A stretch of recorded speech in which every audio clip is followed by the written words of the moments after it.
बिस्मिल्लाहिर्रहमानिर्रहीम। अस्सलामु अलैकुम वरहमतुल्लाहि वबरकातुहू। प्यारे दोस्तों, माह मुहर्रम की आमद है। तो आइए देखते हैं कि माह मुहर्रम की फजीलत क्या है। माह मुहर्रम इस्लामी साल का पहला महीना है और ये हुर्मत वाला महीना शुमार किया गया है। हुर्मत वाले 4 महीने हैं जिनमें माह ज़ुल्क़दा, ज़ुल्हज्जा, रजब और मुहर्रम है। अल्लाह रब्बुल इज़्ज़त ने सूरह माइदा में इरशाद फरमाया, या अय्युहल्लज़ीना आमनू ला तुहिल्लू शाआइरल्लाहि वलश्शहरल हरामा। ए ईमान वालो, अल्लाह की निशानियों की बेहुरमती न करो और ना हुर्मत व अदब वाले महीने की, यानी माह मुहर्रम भी इसी के अंदर शामिल है। हज़रत रसूलुल्लाह सल्लल्लाहु अलैहि वसल्लम जब मदीना तशरीफ़ लाए तो आपने यहूदियों को यौम आशूर का रोज़ा रखते पाया। आपने उनसे पूछा, ये कौन सा ख़ास दिन है जिसका तुम रोज़ा रखते हो? तो उन्होंने कहा, ये बहुत अजीम दिन है कि अल्लाह ताला ने इसमें मूसा और उनकी कौम को निजात अता की, जबकि फ़िरौन और उसकी कौम को गर्क कर दिया। लिहाजा हम शुक्राने के तौर पर इस दिन का रोज़ा रखते हैं। इस पर रसूलुल्लाह सल्लल्लाहु अलैहि वसल्लम ने फरमाया, तुम्हारी निस्बत हम मूसा से ज़्यादा हकदार और करीबी हैं।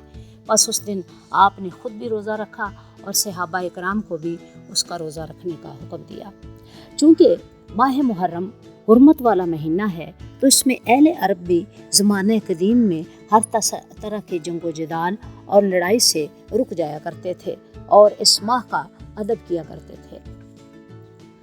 एक रवायत में हज़रत अब्दुल्ला इब्न अब्बास रज़ी अल्लाह ताला अन्हु बयान करते हैं कि जब रसूलुल्लाह सल्लल्लाहु अलैहि वसल्लम ने आशूरा का रोज़ा रखा और उस दिन रोज़ा रखने का हुक्म दिया तो सहाबा ने अर्ज़ किया, या रसूलुल्लाह, इस दिन की तो यहूदी ताज़ीम करते हैं।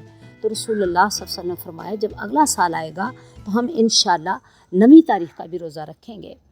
तो चूँकि नवी और 10वीं 2 दिन कौम मूसा से और बनी इसराइल से मुमासलत से बचना है, इसलिए 9 और 10 मुहर्रम के रोज़े का हुक्म दिया गया। हज़रत हफ्सा रज़ी अल्लाह ताला अन्हा बयान करती हैं कि हुज़ूर नबी करीम सल्लल्लाहु अलैहि वसल्लम इन 4 अमाल को कभी तर्क नहीं फरमाते थे। 10वीं मुहर्रम के रोज़े, अशरा ज़ुल्हज्जा के रोज़े, हर महीने के 3 रोज़े और नमाज फ़जर से पहले 2 रकात। हज़रत अस्मा बिन हारसा रज़ी अल्लाह बयान करते हैं कि रसूलुल्लाह सल्लल्लाहु अलैहि वसल्लम ने इन्हें इनकी कौम में भेजा और फरमाया, तुम जाकर अपनी कौम को इस यौम आशूर के रोज़े का हुक्म दो। उन्होंने कहा, मैंने अर्ज़ किया, या रसूलल्लाह, अगर मैं उन्हें देखूं कि वो खाना खा चुके हैं तो फिर क्या करूं? तो आपने फरमाया, जितना दिन बाकी रह गया है उसमें ये रोज़ा मुकम्मल करें। गोया इस रोज़े की अहमियत व फजीलत वाज़ेह हो जाती है। हज़रत आयशा सिद्दीक़ा रज़ी अल्लाह ताला अन्हा रिवायत करती हैं कि अहले अरब रमज़ान के रोज़े फ़र्ज़ होने से पहले यौम आशूर का रोज़ा रखा करते थे, क्योंकि उस दिन काबा पर गुलाफ चढ़ाया जाता था। जब अल्लाह ताला ने रमज़ान के रोज़े फ़र्ज़ कर दिए तो रसूलुल्लाह सल्लल्लाहु अलैहि वसल्लम ने फरमाया, तुम में से जो इस दिन रोज़ा रखना चाहे वो रोज़ा रख ले और जो तर्क करना चाहे वो तर्क कर दे। हाफिज़ इब्न हजर अस्क़लानी कहते हैं, यौम आशूर को कुरैश का रोज़ा रखने का सबब ये था कि उन्होंने गुज़श्ता शरीयत से इसको पाया और इसीलिए वो इस दिन की ताज़ीम किया करते। अबू मूसा अशरी फरमाते हैं कि यौम आशूर को यहूद यौम ईद शुमार करते थे। हुज़ूर नबी करीम सल्लल्लाहु अलैहि वसल्लम ने मुसलमानों को हुक्म देते हुए फरमाया कि तुम ज़रूर उस दिन रोज़ा रखा करो। हज़रत अबू मूसा अशरी ही कहते हैं कि यहूद यौम आशूर की ताज़ीम करते और उसे ईद के तौर पर मनाते, तो हुज़ूर अलैहिस्सलातु वस्सलाम ने मुसलमानों को फरमाया कि तुम भी उस दिन रोज़ा रखो।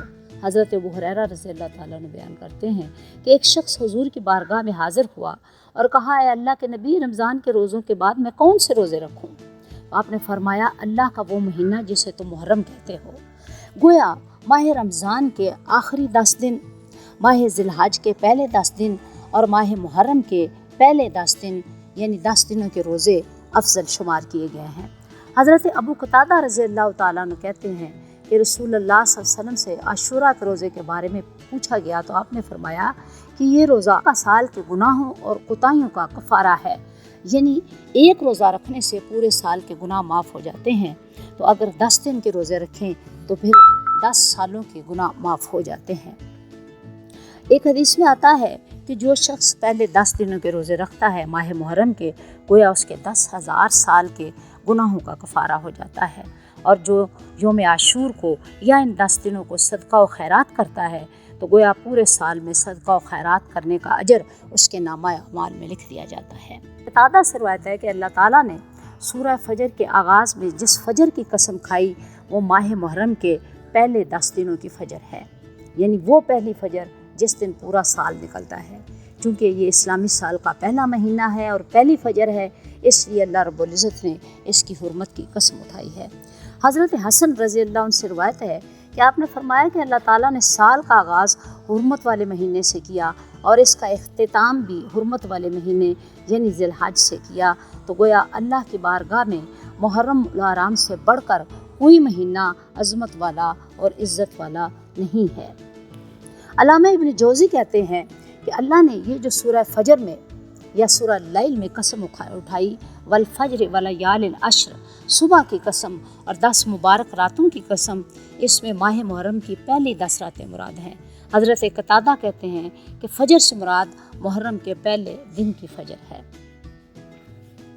تو گویا یہ وہ ماہ مبارک ہے کہ جس میں نیک اعمال کا بہت زیادہ ثواب ہے۔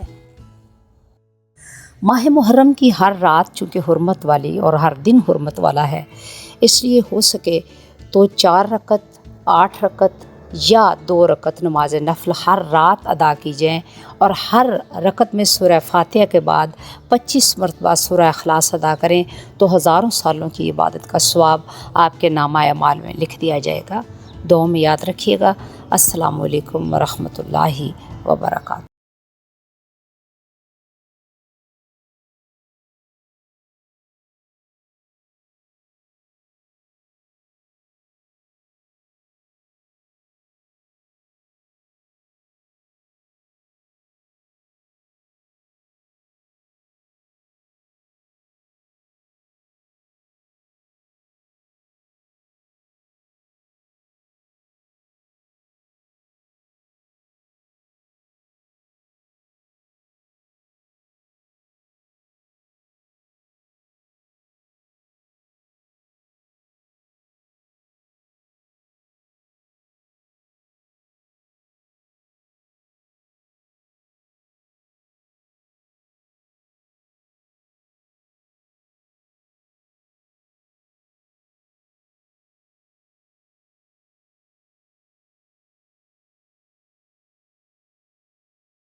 چونکہ ماہ محرم کی ہر رات اللہ کی رحمتوں سے معمور ہے اور دن بھی رحمتوں سے معمور ہے، تو ہونا یہ چاہیے کہ پہلے 10 دن روزے رکھے جائیں۔